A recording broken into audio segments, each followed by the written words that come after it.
Exactly 7 years back ఒక వ్యక్తి ఒక ఫ్యామిలీ దగ్గరికి వచ్చి ఆ ఫ్యామిలీలో ఉన్న వ్యక్తిని మీ ఫోన్కి ఒక ఆఫర్ వచ్చింది. ఆ ఆఫర్లో ఫ్రిడ్జ్, బంగారం ప్లస్ 2 వీలర్స్ గిఫ్ట్గా ఇస్తున్నాం. సో మీరేంటంటే మీ ఫ్యామిలీ అంతా మా మెయిన్ ఆఫీస్కి వచ్చి ఫార్మాలిటీస్ ఫినిష్ చేసుకొని ఆ గిఫ్ట్ తీసుకోమని వాళ్ళందరినీ తీసుకెళ్ళిండు. సో దారిలో తీసుకెళ్తుండగా దారి మళ్ళించి ఈ ఎవరైతే ఆఫర్ వచ్చిందని చెప్పినాడో ఆడు మళ్ళీ వాళ్ళ ఇంటికి వచ్చిండు. వాళ్ళ ఫ్యామిలీ వాళ్ళ ఇంటికి వచ్చి అక్కడ ఒక ముసలామె ఉండే. ఆ ముసలామెతో మీ కూతురు 6 తులాల బంగారం ఇవ్వమన్నదని చెప్పి ఆ 6 తులాల బంగారం తీసుకొని పారిపోయాడు.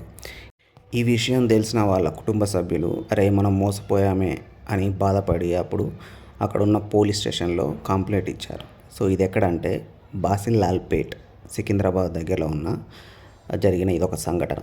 ఆ బాసిల్లాల్ పేట్లో ఉన్న హిస్టారికల్ స్టెప్ని ఈరోజు మనం విజిట్ చేయడానికి వెళ్తున్నాం.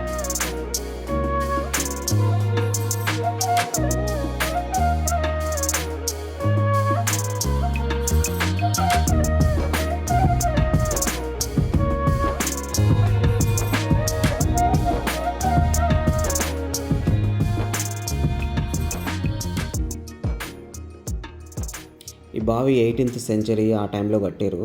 ఈ మెయిన్ పర్పస్ ఏంటంటే నీటి సమస్య పరిష్కరించడానికి ఇలాంటి బావులు కడతారనమాట. సో మోస్ట్లీ ఎండాకాలం నీటి కొరత రాకుండా నీరు ఉపయోగించుకోవాలని ఉద్దేశంతో ఇలాంటి పెద్ద పెద్ద బావులు కడతారనమాట.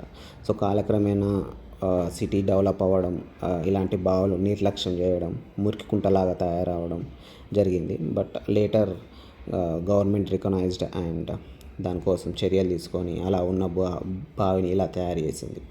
ఇట్లా బావిని తవ్వి క్లీన్ చేసేటప్పుడు ఇలాంటి పురాతనమైన వస్తువులు, కత్తులు, శంఖాలు, కుండలు అవన్నీ బయటకు వచ్చాయన్నమాట. చెత్త కుప్పలాగా ఉన్న ఆ బావిని మళ్ళీ పునరుద్ధరణ చేసి మంచిగా క్లీన్ చేసారు.